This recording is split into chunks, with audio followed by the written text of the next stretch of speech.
Se você tem uma Bíblia de papel, sugiro que você pegue nela agora ou então no seu celular e vamos agradecer pela palavra de Deus, amém? Senhor, obrigado pela tua palavra. Obrigado, Senhor, porque temos acesso a ela.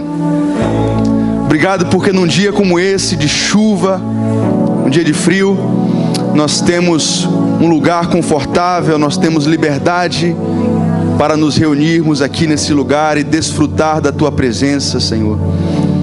Obrigado porque temos acesso à tua palavra de uma forma que nossos irmãos em outros países não têm, Senhor. Obrigado por isso. Obrigado por esta família, obrigado pela comunidade onde nos reunimos. Obrigado pela comunhão dos santos. Obrigado porque temos energia, porque temos fôlego para cantar, para louvar o teu nome. Obrigado, Senhor, obrigado pelo dom da vida. A despeito das dificuldades, nós viemos aqui nessa noite para te adorar. Tu és o sentido, tu és o objetivo, tu és o centro, tu és o motivo maior. Receba a adoração. Nós viemos aqui para dizer que tu és santo, tu és bom, Senhor, vive eternamente. Tu és digno de louvor, tu és digno de honra. Nós te damos graças em nome de Jesus, amém. Será que a gente pode dar um aplauso ao Senhor Jesus?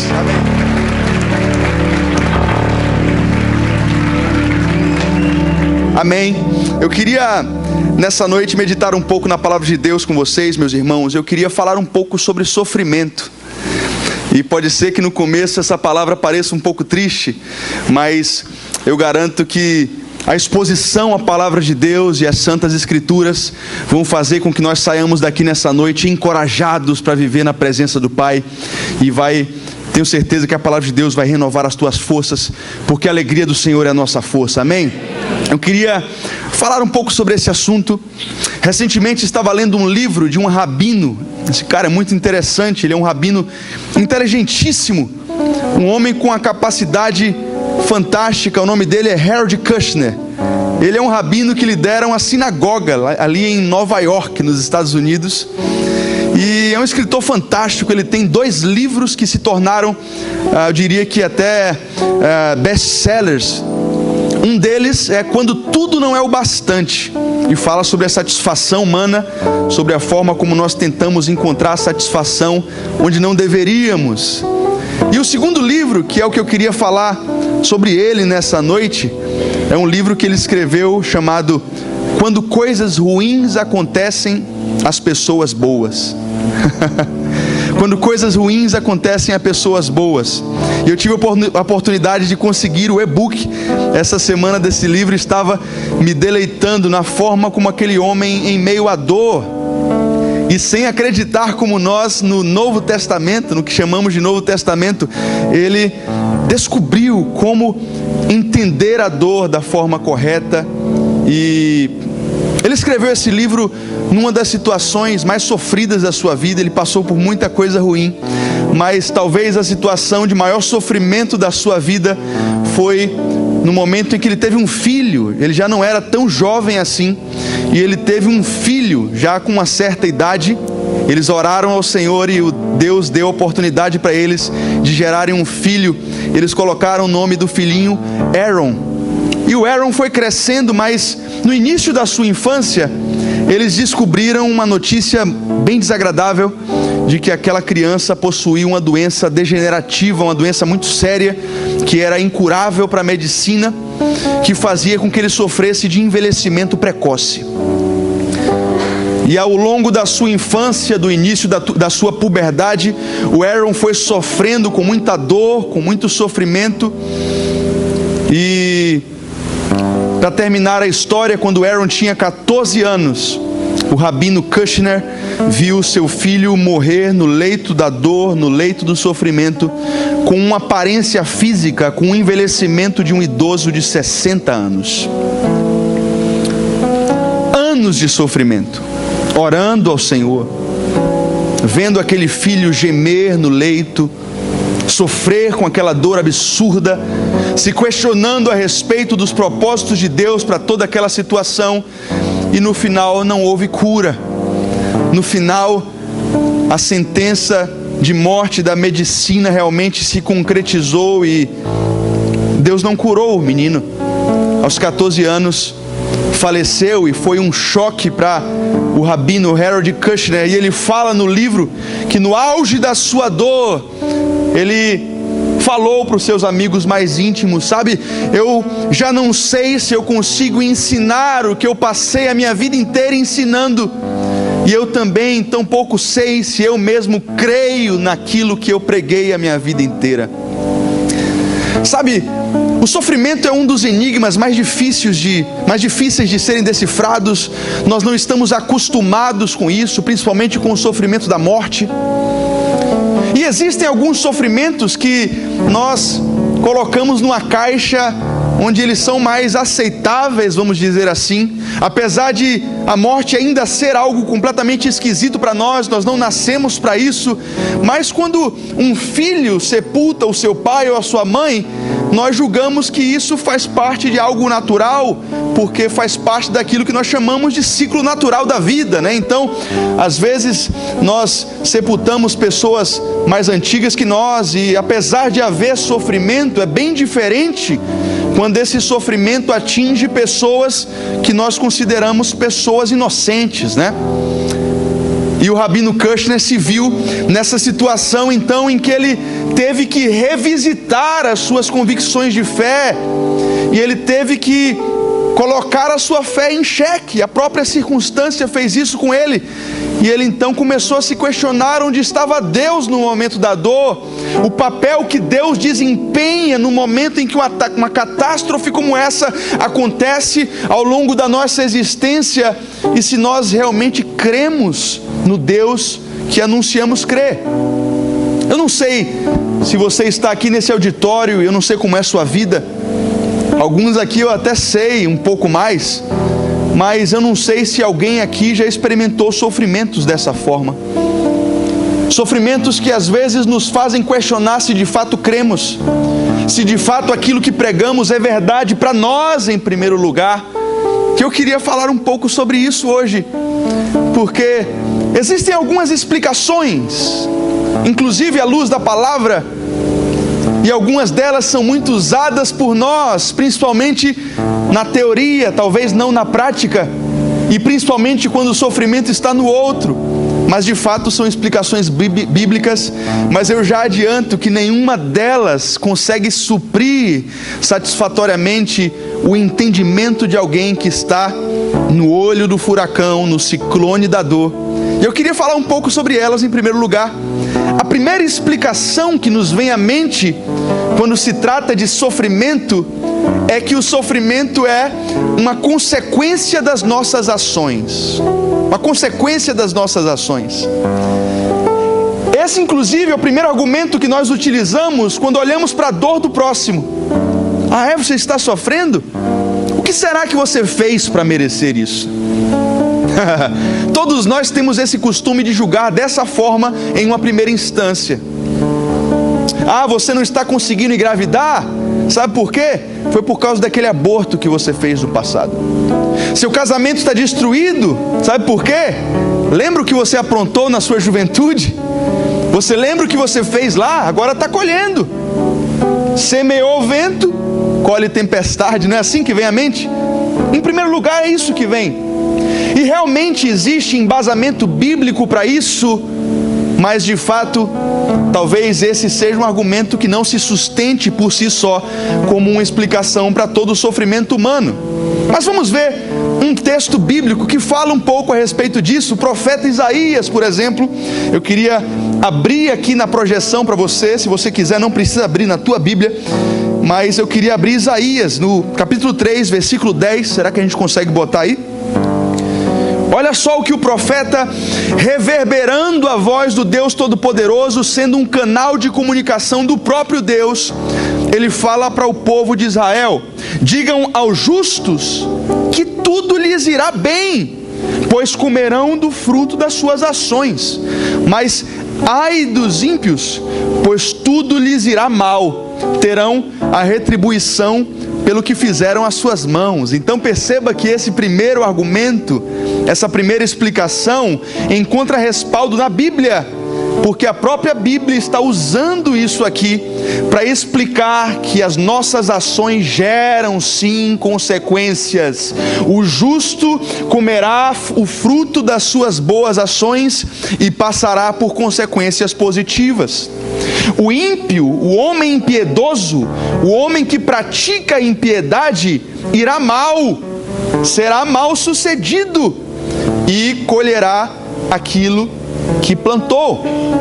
Aliás, esse também é um dos argumentos, é a lógica do Salmo que talvez alguns aqui conheçam, Salmo 1. Não quero nem abrir o Salmo 1 aqui, mas Davi no Salmo 1 ele fala que bem-aventurado, né, é o homem que não segue o conselho dos ímpios, não se detém no caminho dos pecadores, não se assenta na roda dos escarnecedores. Por que esse homem é bem-aventurado? Por que ele é um homem próspero? Por que tudo vai bem para ele? Porque ele está fazendo coisas boas, ele está evitando o mal. Então o que vai acontecer com ele? Pois será como árvore plantada junto a ribeiros de águas, dará o seu fruto na estação certa, e tudo o que fizer prosperará. E aí depois ele continua dizendo, mas o ímpio, sabe, o impiedoso, será como uma palha que o vento leva e ninguém mais vai lembrar, não vai ter memória do ímpio. Então perceba que essa é sim uma lógica bíblica. Nós sofreremos consequências das nossas ações. Ah, pastor Rafa, mas isso é Velho Testamento? Não. Paulo escrevendo aos Gálatas, lá no final da sua carta, ele diz, de Deus não se zomba, Deus não se deixa escarnecer, porque aquilo que o homem semear, isso também ceifará. Se semear na carne, vai colher da carne corrupção. Se semeia no Espírito, colherá vida eterna. Apesar disso, essa primeira explicação não se sustenta em si mesmo como a grande explicação para todo o sofrimento humano, porque existem sofrimentos que não dizem respeito a um castigo, ou uma punição, ou uma consequência das nossas ações. Aliás, existem sofrimentos que às vezes nós mesmos julgamos como desmedidos. Nós às vezes temos a primeira atitude de julgar até mesmo que, poxa, será que Deus não pesou a mão demais ali? Porque trata-se de uma criança, trata-se de um inocente. Mas a grande verdade é que nem tudo o que passamos é uma consequência das nossas ações, e nem sempre Deus responde de acordo com aquilo que fizemos. Vou te dar um exemplo. O próprio salmista, lá na frente, no Salmo 103, aquele famoso salmo, bendize, ó minha alma, ao Senhor, o salmista vai dizer, bendito é o Deus que não nos trata segundo os nossos pecados, e não nos retribui segundo a nossa iniquidade, porque assim como o Oriente está afastado do Ocidente, assim Ele afasta de nós as nossas transgressões. Então perceba que o mesmo Deus que retribui as nossas ações, muitas vezes também vai ignorá-las de acordo com a sua onisciência, de acordo com a sua boa vontade. Eu lembro de um texto que está lá em João capítulo 9. João capítulo 9, o argumento dos discípulos quando olharam para um cego de nascença foi o mesmo argumento dos fariseus na antiguidade. João capítulo 9, os discípulos estão com Cristo e eles veem um cego que nasceu cego. As pessoas conheciam aquele cego e eles perguntam, mestre, vem cá, por que esse homem é cego? Isso é consequência do pecado dos pais ou consequência do seu próprio pecado? Porque os fariseus acreditavam nisso, que se alguém tivesse nascido com algum defeito, era uma consequência do pecado dos pais, ou uma consequência dos pecados que aquele homem, que aquele ser humano ainda iria cometer. Olha só, e Jesus disse, olha, nenhum nem outro. A lógica de vocês está incompleta, porque nesse caso aqui, a cegueira dele não é uma consequência de pecados, mas assim aconteceu com ele para que se manifeste nele a glória e o poder de Deus. Percebe? E aí eu venho para o segundo argumento, a segunda explicação para o sofrimento. Por que sofremos? E aí vem a segunda explicação bíblica para o sofrimento, que está lá em Hebreus no capítulo 12. Eu queria abrir para você aqui porque o escritor de Hebreus vai explicar que muitas vezes o sofrimento em nossas vidas é uma ferramenta que Deus utiliza como Pai para nos disciplinar, para nos fazer amadurecer como seus filhos. Hebreus 12, a partir do versículo 5. Olha o que o escritor de Hebreus vai falar: vocês esqueceram da palavra de ânimo que ele lhes dirige como a filhos. Meu filho, não despreze a disciplina do Senhor, nem se magoe com a sua repreensão, pois o Senhor disciplina a quem? Vamos lá? O Senhor disciplina a quem? Ama e castiga todo aquele a quem aceita como filho. Então perceba que, vamos ler esse aqui, vamos ler o 7. Suportem as dificuldades, recebendo-as como disciplina. Deus os trata como filhos, pois qual filho que não é disciplinado por seu pai? Perceba que o escritor de Hebreus traz uma outra perspectiva. Uma perspectiva do sofrimento, da tribulação, como uma ferramenta de ensino, de amadurecimento. Uma ferramenta onde um pai utiliza a dor para livrar os seus filhos de uma dor eterna, de uma dor maior. Quantos são pais e mães aqui? Onde estão os pais e mães? Uau, quantos pais e mães nesse auditório? E quem não é, talvez um dia será. Amém ou não? Quantos recebem essa palavra? Você sabe o que eu estou dizendo. Você não precisa ensinar seu filho a mentir, seu filho a fazer birra. E a palavra de Deus disse que se nós entregamos a criança aos seus próprios deleites, nós não os amamos na verdade. Porque um pai que ama disciplina, corrige, às vezes pesa a mão, para que a criança, com todo amor, aprenda o que é errado e seja livre de sofrimentos muito maiores lá na frente. Tem um filho chamado Samuel. Quantos conhecem o Sansão aqui? Sansão, rapaz, é ligado no 220. Ele já veio de fábrica assim. A bateria ali dura bastante. E Sansão me ensinou bastante isso aqui. Porque se eu deixo o Sansão entregue à sua própria vontade, cara, eu não teria mais apartamento hoje. Não teria nada em casa de pé. Não sei se existem filhos aqui. O Gabriel, ele já nasceu um pouco mais levinho, apesar de que às vezes, né, mãe, se revela assim e Adão sai dá umas tremidas assim na cruz. Mas isso é verdade. Às vezes o sofrimento em nossa vida é uma ferramenta que um pai de amor utiliza para nos ensinar. Isso aqui não tem sido pregado muitas vezes. Pelo que eu vejo por aí na internet, as pessoas têm pregado uma mensagem às vezes aguada que não explica isso aqui. Não, Deus te ama, você é um filho amado, Deus é tão bom, como Ele poderia te fazer sofrer? Vamos para a palavra? Sim, Deus às vezes impõe sofrimentos para nós como uma disciplina amorosa para nos livrar da danação eterna. E isso é amor, ainda que não caiba nos teus conceitos de amor, ainda que isso confronte e afronte a tua perspectiva a respeito de bondade ou não bondade. Deus é maior do que as suas perspectivas, do que as minhas perspectivas, do que a minha moralidade, do que a minha ética. Deus é bom, ainda que permita sim que eu passe por dificuldades, Ele continua no controle absoluto da minha vida, e eu me levanto para dizer que Ele continua me amando.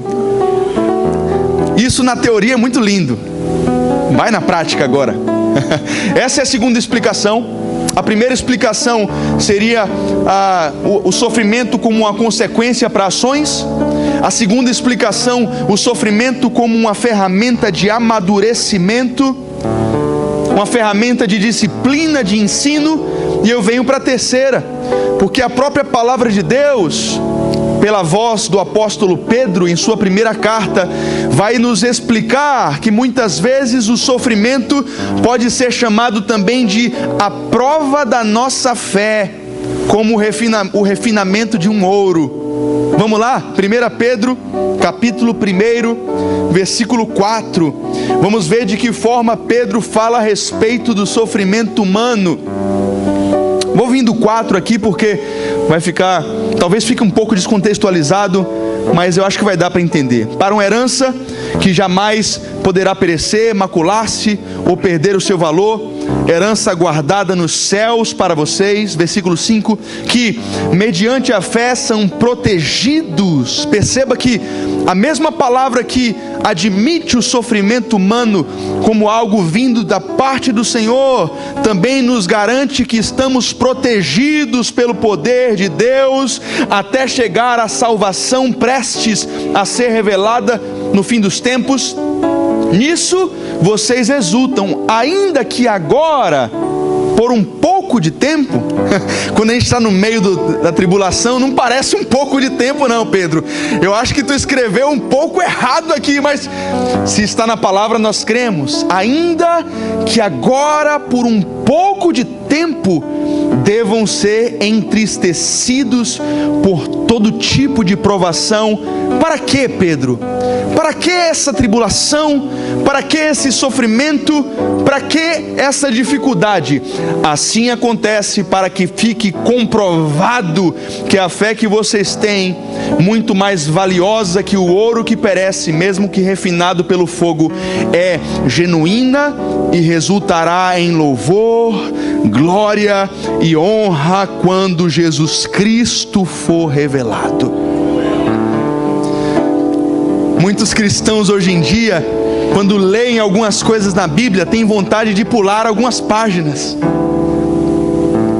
Outro dia, eu estava conversando com um amigo que estava falando de uma perspectiva errada a respeito do sofrimento, como se Deus não quisesse que nós sofrêssemos em algumas instâncias ou por um curto período de tempo. E ele estava falando da conversão de Paulo.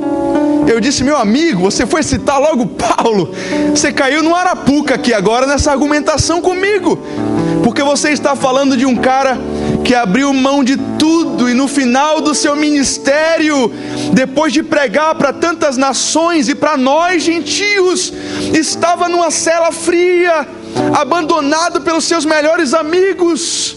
Escrevendo a Timóteo, ele falou que todos me abandonaram, exceto alguns poucos, e no final das contas teve a sua cabeça cortada. Esse não é o tipo de sucesso que alguns evangélicos gostam de ouvir. Mas o Senhor Deus, na conversão de Paulo em Atos 9, quando falava com Ananias, já disse. Deus nunca mentiu para Paulo. Deus disse a Ananias: vai lá na casa de Judas, na rua chamada direita, e fala com Saulo de Tarso. Ele é vaso escolhido por mim para pregar o evangelho aos gentios, e eu vou mostrar para ele o quanto importa sofrer pelo nome. O sofrimento dos justos, amados, é precioso ao Senhor.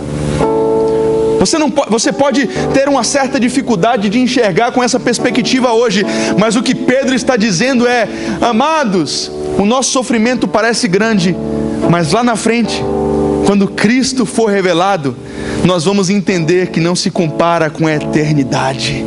A mais alta catástrofe, o mais absoluto sofrimento, torna-se temporário e pequeno diante da glória que em nós há de ser revelada. Importa que vocês sofram um pouco, para que a fé de vocês seja como que provada pelo fogo e brilhe no dia de Cristo Jesus como ouro refinado. Será que alguém aqui pode agradecer a Deus pela tribulação? Será que você pode fazer isso hoje? Dê um aplauso ao Senhor, pode dar. E esse aplauso é: Deus, obrigado pela tribulação. É um aplauso dos loucos para o mundo. Eu lembrei de que ontem o bispo, pregando para os jovens,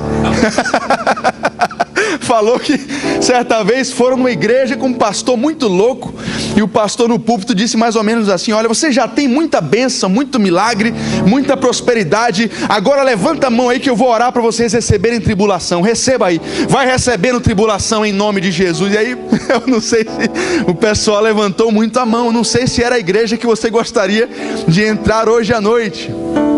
Mas eu quero fazer a mesma oração. Se for para a tua maturidade, se for para provar a nossa fé, Deus, manda e nós vamos crer na tua palavra, que diz que o Senhor está no comando das nossas vidas. Amém, pessoal? Amém, igreja? Amém.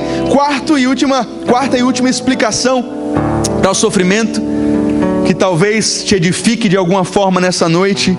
É a explicação mais comum, talvez, do crentez na hora das tribulações. Romanos 8, 28, 29. Calma. Deus, na verdade, está te abençoando. Sabe por quê? Todas as coisas cooperam conjuntamente para o seu bem. É clichê já, apesar de ser verdade, mas nós costumamos utilizar isso. Tudo bem que a pessoa que está sofrendo não consegue acreditar muito nisso. É meio estranho, né? O cara passando pelo sofrimento de Jó, você chega e diz: dá um sorriso aí, meu irmão, que Deus está te abençoando. Para de murmurar, crente. É fácil. É fácil nós julgarmos dessa forma o sofrimento do próximo, mas não deixa de ser verdade. Não deixa de ser verdade que todas as coisas cooperam para o seu bem, se você é alguém que ama o Senhor. O que às vezes nós esquecemos de dizer é a mensagem completa. Se você é alguém que ama o Senhor, todas as coisas cooperam conjuntamente para o seu bem. Essa promessa é para os que amam ao Senhor. Se você não ama o Senhor, esqueça isso, porque todas as coisas cooperam para o seu mal. Porque no final da história, o que sobra para você sem Deus é a perdição eterna. Mas se nessa noite alguém aqui decidir amar ao Senhor de todo o coração, e você tiver um encontro genuíno com Jesus, essa promessa passa a ser verdade para você. Todas as coisas cooperam conjuntamente para o meu bem, porque eu amo ao Senhor acima de todas as coisas. Eu me lembrei a respeito disso de uma história de uma família que vivia numa região interiorana, uma região agrícola, né? Não era uma cidade grande. E o pai da família tinha um filhinho de 10 anos de idade. No seu aniversário de 10 anos de idade, um parente muito rico deu um cavalo para o guri. O guri ganhou um cavalo de corrida árabe, um cavalo caríssimo, um cavalo que a família jamais teria condições de comprar. E aí a família ficou muito feliz, né? Mas aquele velho era rabugento, velho meio reticente. Sabe aquele velho rabugento? Era ele. E aí a família perguntou para ele: cara, seu filho ganhou um cavalo incrível, você não acha que isso é bom para o seu filho? Você não ficou feliz? E aí aquele velho rabugento disse: calma, o tempo dirá. O tempo dirá se isso é bom ou se é ruim. O tempo passou e o guri começou a aprender a andar de cavalo, começou a gostar de cavalo, começou a andar no cavalo que ele tinha ganhado, um animal espetacular. Começou a gostar do negócio. Lá na frente, andando de cavalo um dia na fazenda do seu pai, sofreu um acidente terrível. O cavalo tropeçou numa pedra, algo assim. Ele saiu voando, se esbofeteou todo no chão, quebrou osso, quebrou rosto, foi hematoma para tudo que é lado. Baixou ao hospital. Estava no hospital todo empendurado, como o baiano gosta de falar, todo barreado. Estava lá no leito do hospital, a família toda triste, preocupada, e o velho rabugento lá, com a cara de sabichão. E a pessoa falou: rapaz, bem que você falou para a gente esperar, porque o tempo diria, né? E agora, como é que você visualiza isso tudo? Você acha que foi bom? Você acha que foi ruim? E o velho falou a mesma coisa: calma, o tempo dirá. Imagina que velho rabugento, velho. Ele não se envolveu com a situação, a única coisa que ele disse foi: o tempo dirá. Passou-se alguns meses, 4 meses se passaram, e aquela região entrou em guerra, aquele país entrou em guerra, e aí convocaram todos os jovens da cidade para se alistarem nas forças armadas, e para irem imediatamente para o fronte de batalha. A maioria morreu, e aquele jovem não foi convocado, logicamente, foi dispensado do serviço militar, porque estava no hospital. Então foi um livramento incrível, por causa do cavalo.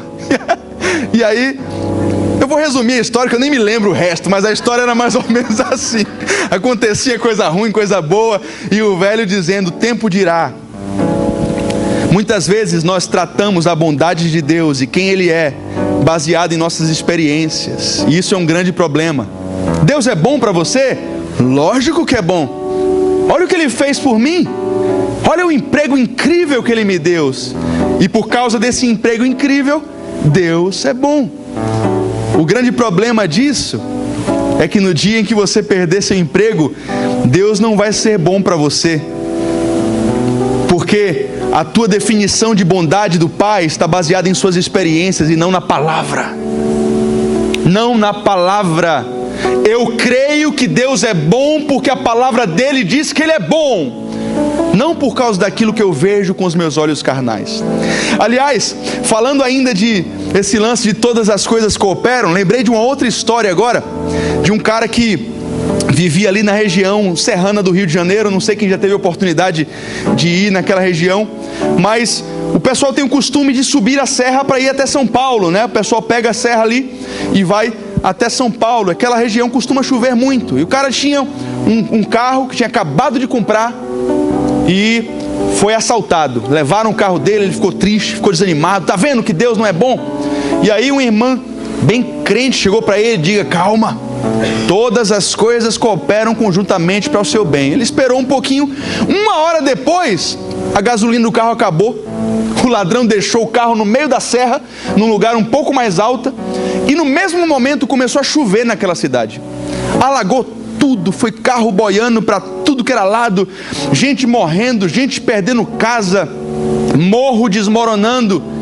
Mas o carro daquele cara não teve nada, porque tinha subido um pouquinho a serra.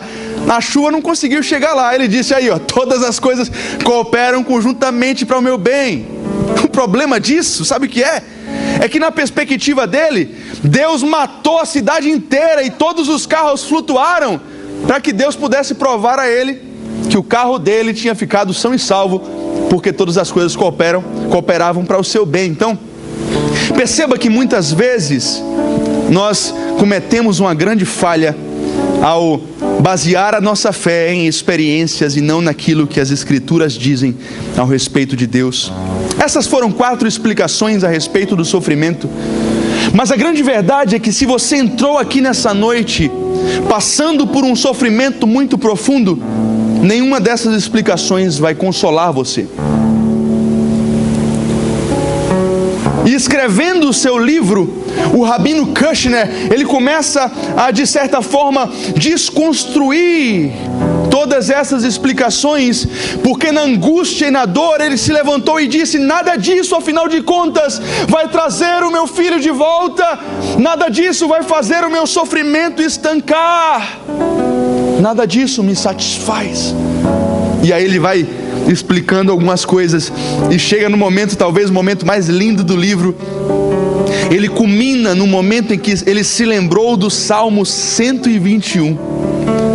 Ele se lembrou do Salmo 121, os primeiros 2 versículos, e ele disse: elevo os meus olhos para os montes, de onde me virá o socorro? Meu socorro vem do Senhor, que criou os céus e a terra. Quantos podem dar um aplauso ao Senhor Jesus por isso aqui?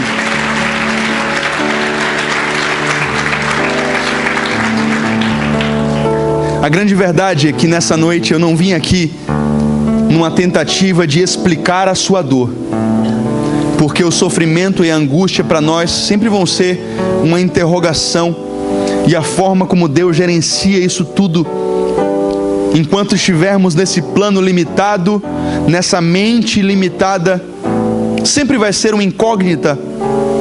Mas nós temos que nos apegar na palavra que diz que não importa o que estejamos passando, o Senhor é o nosso socorro vem do Senhor, que não é uma criatura, que não está sujeito a leis que Ele mesmo fez. Sabe por quê? Porque Ele mesmo criou os céus e a terra e domina tudo o que acontece na existência humana. Quantos creem nisso aqui, de verdade? Quantos creem que o Senhor governa tudo o que acontece em sua vida? Quantos creem? Quantos creem nisso aqui? E é engraçada essa pergunta do salmista, porque quando ele fala assim: eleva os meus olhos para os montes. Alguns teólogos entendem que isso aqui fala de um costume que havia na época, porque aquela região era muito montanhosa, e existia um costume por parte dos pagãos de levantarem altares idólatras, representando os deuses das nações em cima de montes. Eles cultuavam o Deus da fertilidade e procuravam colocar altares nos montes. o Deus que representa determinada força da natureza, levantavam altares idólatras em cima das montanhas. E o salmista então pode ter olhado para esses montes e dito assim: o meu problema é tão grande, será que algum desses montes tem a solução para mim? Não tem, porque o meu problema é insolucionável por parte desses deuses. Eles têm boca, mas não falam. Eles têm ouvidos, mas não ouvem. De onde então me virá o socorro? Meu socorro vem do Senhor, que criou todas as coisas, é dele. E aí eu queria terminar essa mensagem pregando o Evangelho para algumas pessoas hoje aqui. Pregando o Evangelho. Porque Jesus Cristo, falando a respeito do tamanho do nosso problema, e tentando comunicar aos discípulos e traduzir por parábola o tamanho do problema da raça humana, que é muito maior do que catástrofes e sofrimentos passageiros, ele disse na parábola que está lá em Mateus 18, eu não vou nem abrir aqui, eu vou contar para você uma parte. Lá em Mateus, no capítulo 18, Jesus conta uma parábola que para mim talvez seja a que melhor explica o tamanho do problema maior da raça humana, o problema da perdição eterna. Jesus conta o seguinte: havia um rei que foi cobrar a dívida dos seus súditos que haviam pegado empréstimos da parte dele. Então ele chamou todos aqueles que estavam devendo a sua presença, e tinha um dos seus súditos que devia uma quantia de 10.000 talentos. Está lá em Mateus 18. A dívida desse sujeito era uma dívida de 10.000 talentos. E aí no versículo seguinte, é engraçado porque Jesus conta que ele se ajoelhou diante daquela sentença. O rei já havia mandado que todos os seus bens fossem vendidos, que a sua esposa fosse escravizada, que os seus filhos fossem vendidos como escravos. E aquele homem se ajoelha diante do rei e fala: meu rei, tenha paciência comigo, porque eu pagarei tudo. Mas a questão é que era uma dívida impossível de ser paga. A questão é que esse homem, quando ele se ajoelha e fala eu pagarei tudo, ele representa de forma perfeita o espírito da religiosidade. Porque o homem que tenta ser justificado pela religião, ele entende assim: não, eu sou um cara bom. Sabe por que eu vou para o céu? Olha como eu dou bens aos pobres. Olha como eu sou generoso. Olha como eu faço coisas boas. É por isso que eu sou salvo. É por isso que eu vou para o céu. Porque eu evito os pecados que a igreja escalona como os piores, os pecados mais famosos, os pecados capitais. Eu não adultero, eu não fumo, eu não bebo, eu não faço isso, não faço aquilo. Mas esse homem se esquece que, a despeito de tudo de bom que ele faz e da sua justiça finita, ele não tem como pagar o seu débito anterior. Quando Jesus traz esse valor em Mateus 18, o valor de 10.000 talentos, eu vou tentar explicar para você o que é 10.000 talentos. Presta atenção, um talento já era uma grana preta. Um talento era idêntico a 6.000 denários. 6.000 denários eram 6.000 dias de trabalho de um trabalhador comum. Um dia de trabalho de um trabalhador comum, um ferreiro, um padeiro, um tecelão, era um denário. E se ele juntasse aqueles denários por 6.000 dias, sem gastar nada, ele juntaria 6.000 denários, que são a mesma coisa que um talento. A dívida daquele cara era de 10.000 talentos. Vamos tentar traduzir melhor. 10.000 talentos seriam 350 toneladas de moedas daquela época. Traz aí para mim, 350 toneladas de moedas. Ou melhor, vamos lá.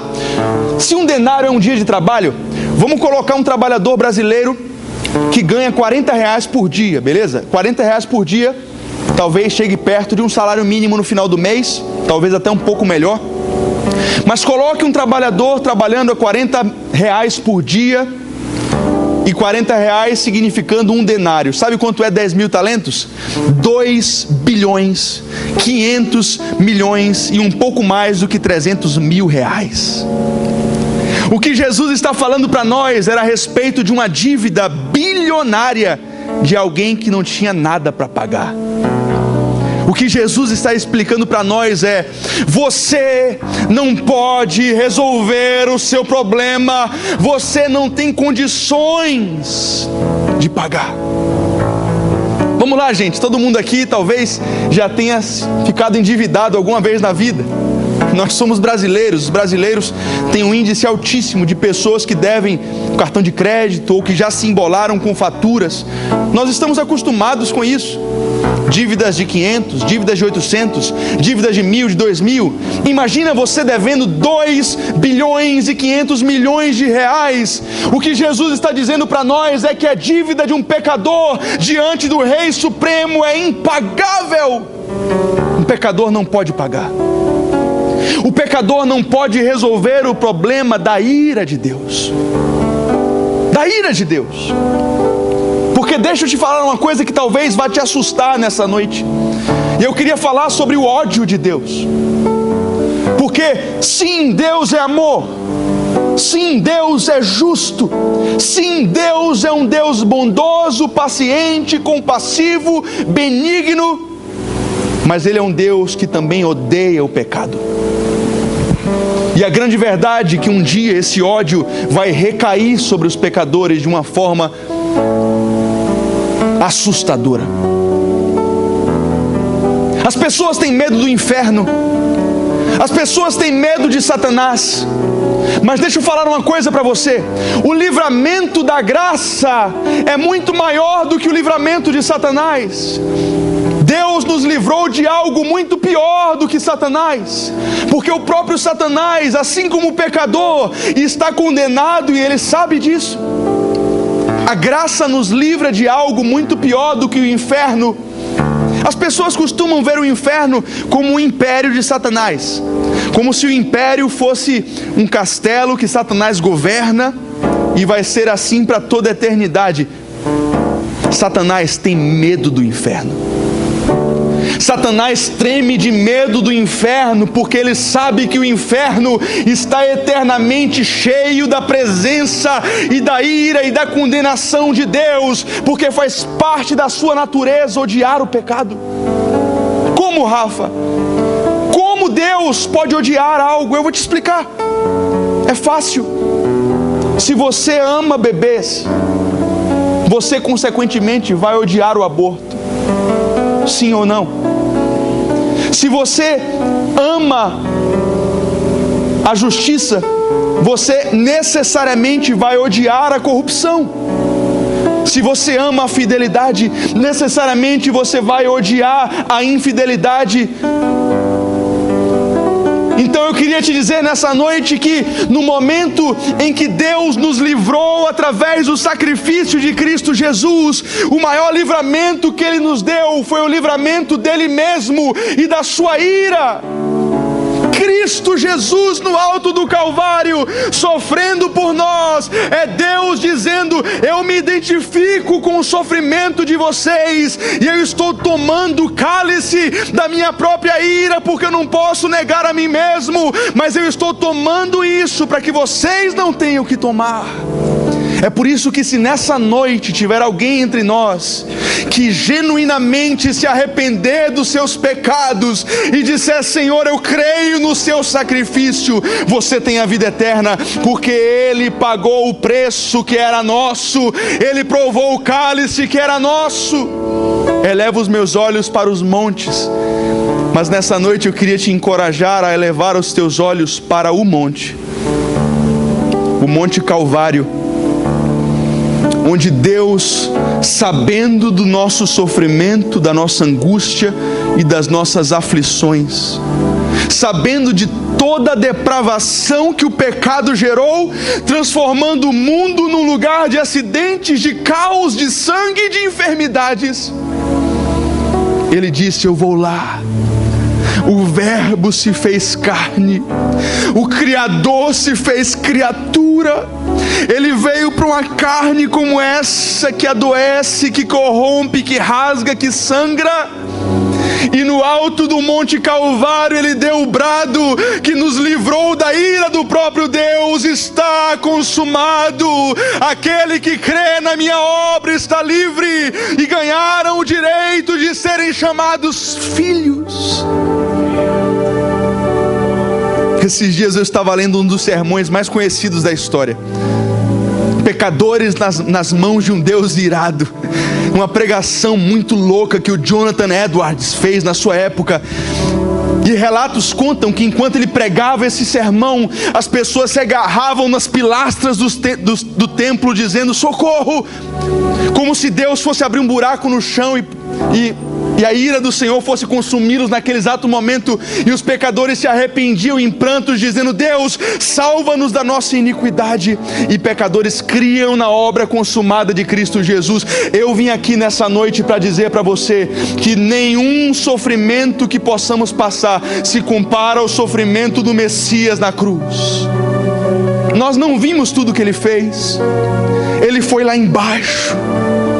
Ele foi lá embaixo, nas partes mais profundas. O sofrimento de Cristo foi em nível físico, emocional e espiritual. Ele foi nas partes mais profundas. E Ele está aqui hoje à noite dizendo: filho, volta para casa. Volta para casa. E eu gosto que em Mateus 18, apesar da religiosidade daquele servo que disse: Senhor, eu vou pagar, o Senhor olha para ele movido de íntima compaixão e diz, como se dissesse assim: eu sei que você não consegue pagar, mas eu te perdoo. O maior problema que você pode enfrentar na sua existência é o problema da ira de Deus, que foi solucionado no Monte Calvário através de Cristo Jesus. E através dessa mesma obra, Ele nos trouxe uma esperança de um futuro sem lágrimas, sem sofrimento, sem dor. Ele mesmo, pessoalmente, vai vir um dia enxugar as suas lágrimas e dizer: filho, eu sei tudo que você passou, eu me identifiquei com o seu sofrimento, mas a sua fé foi forjada no fogo. E agora eu tenho para você, eu tenho para a sua família e para os seus, um futuro sem dor, sem choro. E para todos aqueles que creem no nome poderoso de Jesus. Se nessa noite entre nós houver alguém que no meio da sua lama, no meio da sua angústia, levantar e disser: Jesus agora é o Senhor da minha vida, eu creio que você estará lá comigo no dia do Senhor. Eu creio que o seu nome estará escrito no livro da vida.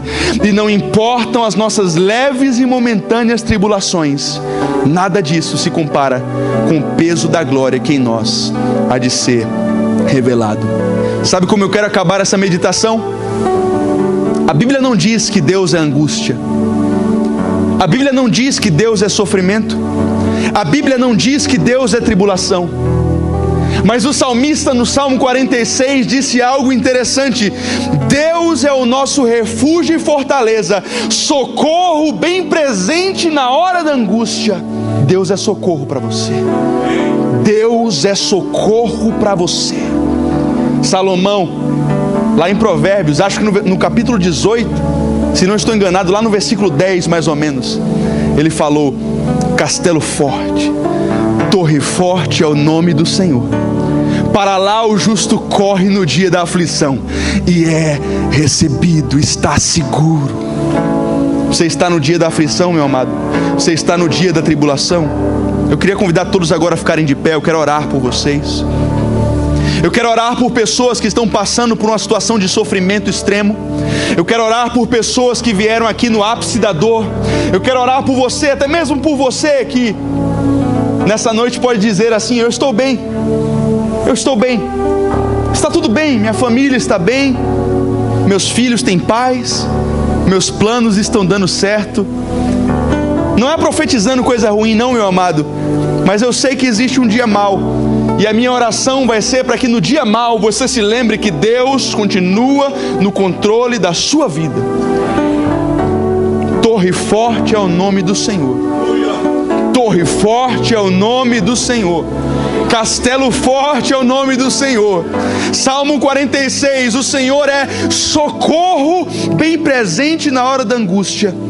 Eu não consigo explicar seu sofrimento, mas eu consigo te explicar que Deus é o teu socorro. Senhor, eu quero orar nesse momento, porque eu sei, Pai, porque eu conheço as pessoas dessa congregação, eu sei que existem irmãos enfrentando enfermidades terríveis. Eu sei que existem famílias que foram tocadas pelo divórcio. Eu sei que existem irmãos que há anos têm passado uma grave tribulação financeira e entraram num túnel sem saída. Um túnel que você anda e não vê a luz no final dele. Deus, eu quero orar pelos meus irmãos, porque está escrito que o Senhor é socorro no dia da angústia. O nosso socorro não está nos montes. O nosso socorro vem do Senhor que criou todas as coisas. É em teus braços, meu Pai, que nós descansamos nessa noite. Eu quero pedir, Senhor, eu quero declarar milagres acontecendo essa semana. Milagres sobrenaturais acontecendo essa semana. Assim como acontecia com teu filho, com os santos apóstolos, eu quero também declarar que o mesmo Deus está vivo hoje. Então vem e cura, vem e liberta, vem e restaura. Eu chamo a existência famílias restauradas. Eu chamo a existência portas abertas. Eu chamo a existência milagres acontecendo, se assim o Senhor desejar. E eu creio que deseja. Mas nós também, com toda a nossa convicção, queremos dizer que se o Senhor não curar, o Senhor é Deus. Se o Senhor não libertar, o Senhor é Deus. Se o Senhor não tirar a nossa súplica, nós acreditamos que o Senhor continua sendo digno de honra, louvor e glória. É por isso, Senhor, que o nosso maior desejo nessa noite é que as nossas vidas sejam depositadas em Tuas mãos, porque se lá estivermos, estaremos seguros, em nome de Jesus. Quantos creem nessa palavra, nessa oração? Você pode dar um aplauso ao Senhor dos Exércitos?